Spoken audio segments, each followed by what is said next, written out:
Vamos dar continuidade ao ciclo de sessões técnicas, né, no CIGE desse ano, de 2023. Nessa sessão, que é a sessão técnica número 12, o tema é RDS e materiais absorvedores eletromagnéticos. Eu sou o Tenente Coronel Romildo, ou Major Romildo, não foi promovido ainda. Vou ser o mediador dessa sessão, né, em que nós teremos a apresentação de 3 trabalhos, né.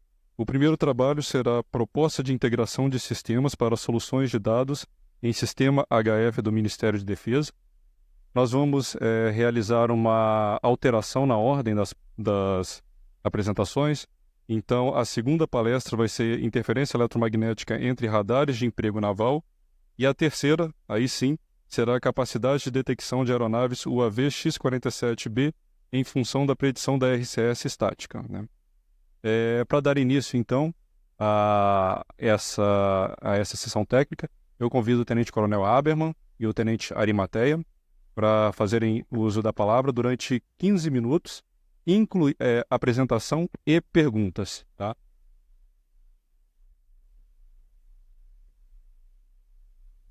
Boa tarde, senhores. É um prazer estar aqui compartilhando com os senhores um pouquinho da nossa experiência em HF. Vamos seguir esse seguinte sumário, falar um pouco da importância estratégica aqui da rede HF para o Ministério da Defesa. Esse trabalho ele conta com o apoio dessas OMs, né, destacando aqui CETEC, CDS, CPQD, que é uma empresa de desenvolvimento na área de telecomunicações, e também com o apoio das 3 Forças Armadas. Vou falar um pouco sobre a rede HF, né, que ela trabalha na faixa de frequência de 3 a 30 MHz, uma largura de banda de 3 kHz e uma taxa de transmissão podendo chegar até 9,6 kbps. Essa taxa de transmissão, né, quando a gente compara com sistemas, né, que no celular fazendo streaming de vídeo, é algo baixíssimo, né? Então, esse é o que ela tem de ponto negativo. Mas o que ela tem de ponto de positivo, né, é que essa faixa de frequência ela pode refletir na ionosfera, rebater no solo, e assim a gente chegar a distâncias quilométricas, né, podendo chegar até em outro país, dependendo das condições. Então, de forma estratégica, isso é muito importante porque, por exemplo, as Forças Armadas, se você tem algum problema, né, com o seu rádio, é só substituir, colocar uma nova antena, preparar e você está transmitindo. Já num sistema, talvez que vai usar a internet, dependendo o dano onde ocorrer, você pode ficar com problemas sérios, né? Ou outras redes de rádio VHF, por exemplo, você pode perder toda uma infraestrutura e perder toda a comunicação na área. Tá. Qual que é hoje o objetivo desse trabalho, né? A rede, o Ministério as 3 forças, elas têm redes estratégicas para comunicação em HF. E o Ministério da Defesa se vê também no interesse de ter uma própria rede para poder fazer a comunicação com as forças. E hoje eles estão utilizando uma rede rádio que estão utilizando rádios antigos, de 20, 30 anos atrás, que ainda estão presentes nas 3 Forças Armadas. Eles são bons, têm características boas, porém, por exemplo, eles têm algumas limitações porque eles só transmitem voz. Para a aplicação do Ministério da Defesa, eles usam um modem importado e usam um sistema de transmissão de e-mails que foi desenvolvido pelo Exército há muito tempo. É um sistema antigo de roteamento de mensagens. E qual que é a proposta nossa, né? A gente tem o rádio, sou do projeto Rádio Definido por Software, fico no escritório de Campinas. A ideia desse rádio é você ter um hardware padrão, e se forem operações com outras forças, por exemplo, eu trocaria o software, posso falar com a aeronáutica, com a marinha, operações com a polícia, assim por diante. Dentre várias formas de ondas que a gente desenvolveu, né, para aplicações VHF, UHF e HF, a gente já tinha pronto uma forma de onda HF, que faz toda a parte da modulação e a parte também de conexão, que seria camadas de transporte, camada de rede. fazendo um paralelo com a parte da internet. Então, surgiu uma oportunidade, né? Falou, ó, já que a gente tem rádios antigos que transmitem voz, é possível a gente fazer transmissão digital, utilizando já um legado que a gente tinha de conhecimento? Então, esse foi o primeiro desafio, né? E eu falei aqui sobre o rádio definido por software. Basicamente, né, ele pode considerar que ele tem uma parte de processamento que trabalha numa CPU, e a parte que faz o controle e conversão digital analógico e uma cabeça de RF. E essa seria já uma parte mais em hardware. Então, qualquer coisa que a gente mude aqui do software, eu posso mudar a característica da forma de onda e ele estaria pronto para trabalhar. Bom, daí qual que é o nosso desafio? Eu tinha um RDS, tá? Tinha forma de onda HF, mas eu tinha que conversar com o rádio legado. Então, o que a gente fez? Retira essa caixa aqui do CCDA e cabeça de RF. A cabeça de RF vai ser o próprio rádio legado, mas a gente teve que fazer uma parte de conversão de sinais digitais para sinal de áudio, porque é isso que vai fazer a excitação aí do RF do rádio. E a gente terminou esse projeto, foi entregue em março. A Tenente Arimateia foi uma das pessoas que trabalhou bastante ali em conjunto. Eu também trabalhei muito nessa parte, na parte de teste. A gente fez testes exaustivos aí entre Campinas e Rio de Janeiro, né? O sistema tem funcionado bem, mas ainda a gente tinha um outro problema. Vou passar rapidamente isso por questão de tempo. Agora é contigo, né? Agora só vou falar uma parte estratégica, né? Esse rádio, ele já consegue fazer a transmissão de dados em uma rede que estão presente em rádio, mas a gente tem ainda a possibilidade, assim, podemos fazer roteamento? Então essa é a parte que o Tenente Arimateia vai falar, e ele vai explicar melhor tudo isso daí.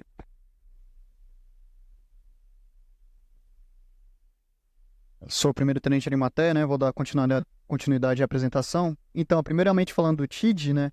O TID é um conjunto formado, né, por um computador qualquer que usa um rádio x86 e roda um Linux, uma placa de adaptação e os sites legados do Exército, né, que pode ser, ou das Forças Armadas, né, que pode ser o IAES, o FT600, o TW7000 da Datron ou o Maicon 2 da Motorola, né.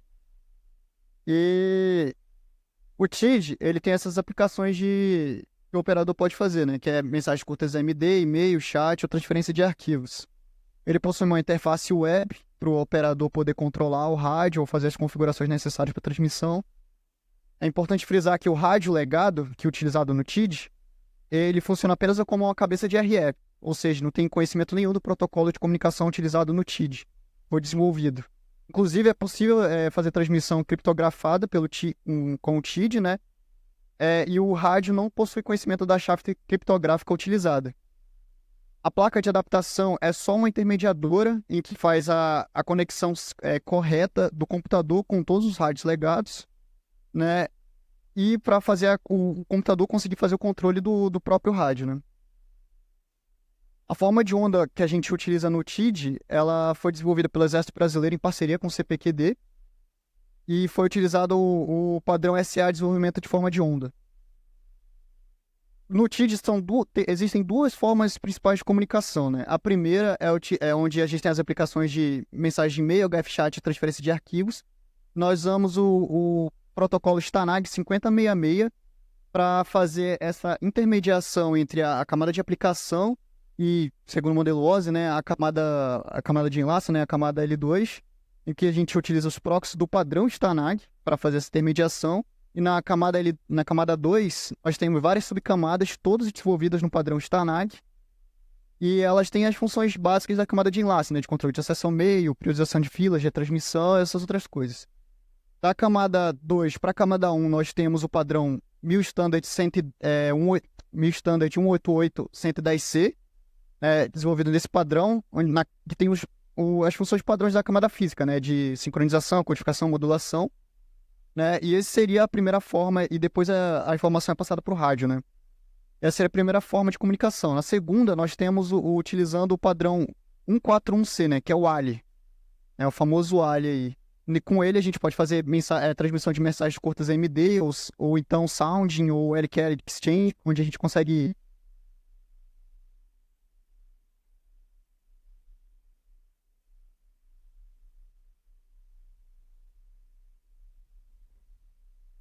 onde nós podemos fazer a verificação da qualidade do canal a partir de frequências pré-determinadas. Nós temos um controlador, né, que ele vai lá e escolhe a melhor frequência naquele determinado instante do dia. Isso tanto para transmissão em ALI quanto para transmissão em STANAG 5066. A camada 2 e a camada 1 do ALI, elas foram desenvolvidas nesse padrão 4.1c e tem as mesmas funções da camada 2 e camada 1 da STANAG da 110C, né? Essa daqui é a interface gráfica do TID-HF, né, onde o usuário ele pode fazer todas as aplicações antes mencionadas, né, tem a caixinha de mensagens ali, e tem todas as configurações que ele pode fazer do TID. E agora falando um pouco do TEDx, ele foi desenvolvido pelo CDS em Brasília. Ele é um software similar a um software de transmissão de e-mail, né, e ele foi desenvolvido para ser colocado na rede rádio fixa em HF do Exército. Ele já foi implantado esse ano, em julho desse ano. Ele tem as principais funções dele é de envio e recebimento de radiogramas, ele faz roteamento da rede, né, que é um dos escopos desse trabalho, né, ele faz roteamento da rede, sabendo a topologia da rede, claro, e ele faz o envio de múltiplos radiogramas por meio de mala direta. O TEDx ele funciona como uma espécie de cliente de e-mail e ele utiliza os protocolos POP3 e SMTP, que são os protocolos padrão de e-mail, para fazer comunicação com a rede, com o sistema de rádio. Então, falando disso, o TEDx ele não implementa a STANAG 5066 para comunicação, né? Como eu falei, ele é um cliente de e-mail. Ele usa os protocolos padrões para se comunicar com o sistema de rádio. Então, a transmissão em si, para o meio, é dependente do sistema rádio, né? Esse daqui é um diagrama mostrando mais ou menos como é que funciona na rede rádio fixa do Exército, como é que está funcionando o TEDx, né? Cada estação rádio dessa tem um TEDx e, na hora de receber a mensagem, ele tem que verificar qual a OM designada para ele, porque várias OMs ficam vinculadas a uma única estação rádio. Então, um TEDx recebe essa mensagem, depois ele tem que destinar para qual OM correta. Então, falando da integração entre TID e TEDx, né, o TID faz transmissão de mensagem de ponto a ponto e o TEDx funcionaria como uma forma de roteamento. Eles são softwares complementares, né, onde o TEDx, como eu falei, atua como cliente de e-mail, e o TID hoje ele já possui um servidor de e-mail local, onde ele se comunicaria com o TEDx usando os protocolos padrões de e-mail. Então numa transmissão utilizando a integração, né, digamos que a estação rádio 1, que tem o TID, né, tem que transmitir para a estação rádio 3. O TEDx faria o radiograma, encapsularia, mandaria para o TID da estação rádio 1, o TEDx faria. Tem que mandar primeiro para a estação rádio 2. O TEDx falaria para o TID, né? O TID vai lá, envia para a estação rádio 2, o TEDx da estação rádio 2 vai lá e comunica. Agora você tem que enviar para a estação rádio 3. Ele usa o protocolo de e-mail, manda para o TID da estação rádio 2 manda para a estação rádio 3, e lá o TEDx da estação rádio 3 verifica, o radiograma é para cá mesmo, e agora eu vou designar para a OM correta. Ele vai lá e manda para a OM corretamente. Então, como o TID faz transmissão somente ponto a ponto, né, um grande benefício dessa integração seria aumentar uma capacidade da rede de uma rede que contenha vários TIDs, né? Ele faria esse roteamento, né? Que não é uma incapacidade do TID hoje. Além disso, na rede rádio fixa hoje do Exército, né, nós já temos operando. Nós poderíamos implementar rádios legados nessa rede rádio, conforme demanda, porque tem vários OEMs aí do Brasil que tem espalhados que têm rádios legados ainda, então eles poderiam fazer parte dessa rede rádio fixa do Exército. A RECAF, como o Coronel falou, ela já utiliza esses rádios legados para fazer transmissão de voz e de dados, porém com equipamentos estrangeiros. Então nós poderíamos colocar na RECAF uma solução totalmente nacional, né? E, por fim, um benefício gigantesco, né, para a soberania nacional seria que, como é uma solução totalmente nacional, nós temos o domínio da tecnologia. Então, manutenção ou qualquer alteração que seja necessária durante as operações, nós temos a capacidade de fazer. Além disso, é uma solução nacional e barata, né, porque a única coisa que precisa desenvolver seria produzir, né, seria a placa de adaptação, né, porque o computador e os rádios legados nós já temos, né. Então, esses seriam os principais benefícios da integração entre TID e TEDx. Agora eu vou passar a palavra de volta para o Coronel Habermann, só para encerramento. Bom, como atividades futuras, né, o que a gente imagina? Já que a gente tem a capacidade de fazer, transmitir dados em HF, a gente imagina agora identificar uma cabeça de HF de baixa potência, colocar uma rede de sensores, né, um microcontrolador, alguma coisa assim, e mandar sinais, né, mas tem que ser sensores que mandam pouca informação, localização, temperatura, pressão, e mandar esses sinais via HF. E daí a gente montaria, né, aqui representaria cada um desse bloco do sistema com sensores, né? Por exemplo, poderia estar na Amazônia, um monte de pequenos sensores transmitindo dados, e a gente colocaria sistemas TID e TEDx em algumas áreas da Amazônia também. Isso seria integrado, ao final das contas, à internet ou à EBNet. Tem a Petrobras, por exemplo, é uma empresa que fez um contato com a gente que tem interesse nesse tipo de solução, né? Porque ou eles dependem de um sistema satelital, ou pode tentar... esse é um sistema nacional, né? Qual que é o problema? Que eu falei, não posso transmitir muitos dados e também demora um certo tempo para a gente estabelecer o enlace. Então, não serviria, por exemplo, para sensores de tempo real. Então, tem que deixar aqui... se eu transmitir daqui a 5, 10 ou 20 minutos, se isso não fizer diferença, a gente pode usar um sistema desse de transmissão de dados em HF. São as referências que a gente utilizou, nossos contatos aqui, destacando também o Fabrício Cardoso, né, que é do CPQD, foi uma das pessoas que nos ajudou bastante, fora todos os integrantes das Forças Armadas. Estamos à disposição para dúvidas, sugestões, qualquer coisa. Muito obrigado a todos.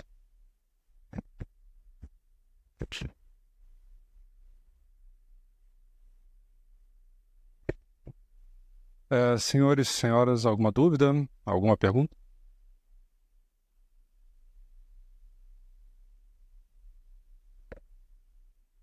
Senhores, boa tarde. Sou o Capitão Carvalho, eu sou lá do Esquadrão Arara, sediado em Manaus.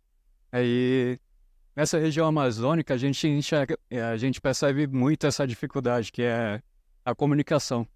A gente, com a nossa aeronave, já se afastando um pouco da cidade, e dependendo da altitude, a gente já perde contato com os órgãos de controle, com a nossa sede. Então, uma das possibilidades de solução seria a gente retornar a utilizar o HF. Todas as aeronaves possuem, né?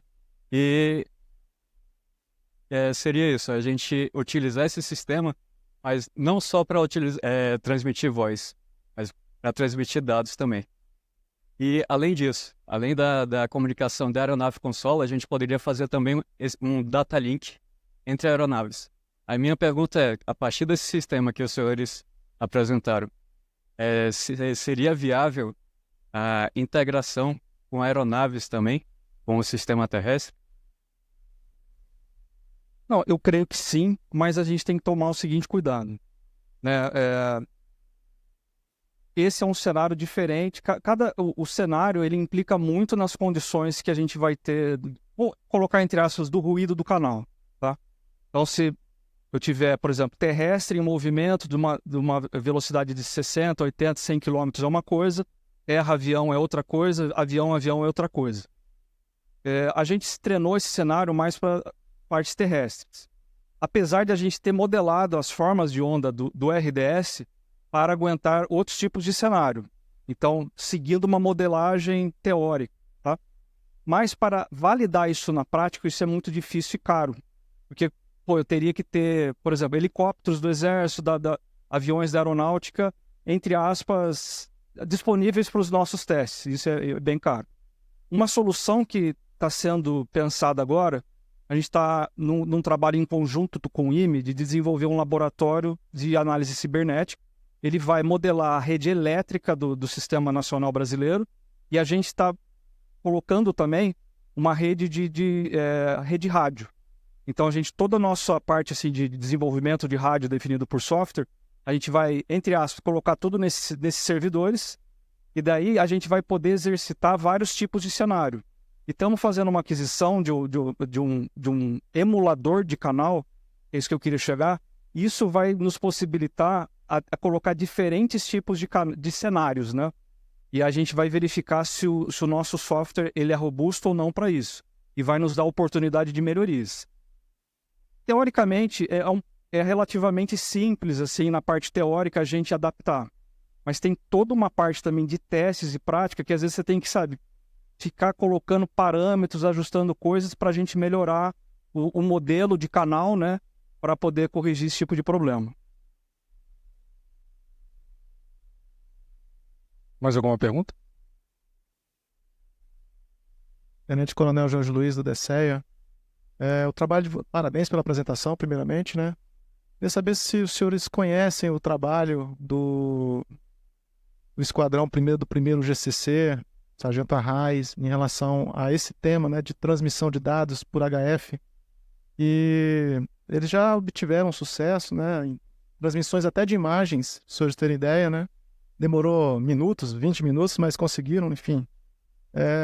Seria até uma forma de um benchmark, né, se fosse do interesse dos senhores, né, fazer esse contato.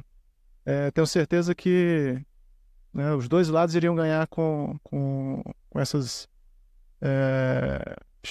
visões. Né? Sim, eu não conheço, né? E seria realmente muito interessante. Ontem eu fiz uma apresentação sobre a parte de robótica e toquei justamente nessa parte, a importância que se tem da gente se integrar, né? Esse projeto, sendo bem sincero, tá? Foi o primeiro projeto, que pelo menos é o que me passaram, não sei, porque eu cheguei e o projeto já estava em andamento. O projeto RDS foi o primeiro projeto liderado assim, pelo Ministério da Defesa, integrando as três forças. Não é fácil, porque os nossos chefes, né, mudam a cada tempo, 2 anos, 3 anos, e muitas vezes se muda a cabeça dos próximos que chegam.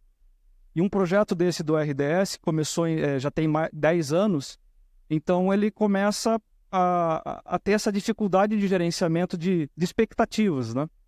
Mas a gente tem que, assim, superar esse passo. Eu acho, assim, de uma forma geral, pelo menos falando da minha experiência no Exército, a gente tem uma parte, assim, que é uma formação técnica e, de repente, você vira gerente, tá? E eu acho que a gente tem que aprender muito na parte de gestão do sistema de ciência e tecnologia.